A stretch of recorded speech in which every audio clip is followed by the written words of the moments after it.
அமானுஷ்ய சம்பவங்களை பற்றி பார்க்க போகிறோம். பினாங் ஃப்ரீ ஸ்கூல் என்பது மலேசியாவில் 1816இல் ஆங்கிலேயர்களின் ஆட்சியில் கட்டப்பட்ட முதல் பள்ளியாகும். மேலும் இது தென்கிழக்காசிய நாடுகளில் கட்டப்பட்ட பழமையான பள்ளியாக கருதப்படுகிறது. மலேசியாவின் பினாங்கு மாநிலத்தில் இப்பள்ளி கம்பீரமாக அமைந்துள்ளது. இரண்டாம் உலகப் போரின் போது இந்த பினாங் ஃப்ரீ ஸ்கூலின் கட்டிடம் சுபாஷ் சந்திர போஸின் கீழ் இயங்கிய இந்தியன் நேஷனல் ஆர்மியால் பயன்படுத்தப்பட்டது. மலேசியாவில் கட்டப்பட்ட பழமையான இந்த பள்ளியில் பேய் சேட்டைகள் அதிகம் இருப்பதாக மக்கள் நம்புகின்றனர்.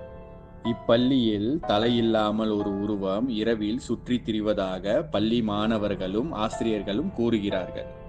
தலையில்லாமல் ரத்தம் சொட்ட சொட்ட இரவில் பள்ளியில் திரியும் இந்த உருவம் இப்பள்ளியில் படித்த முன்னாள் மாணவரின் ஆவி என நம்பப்படுகிறது.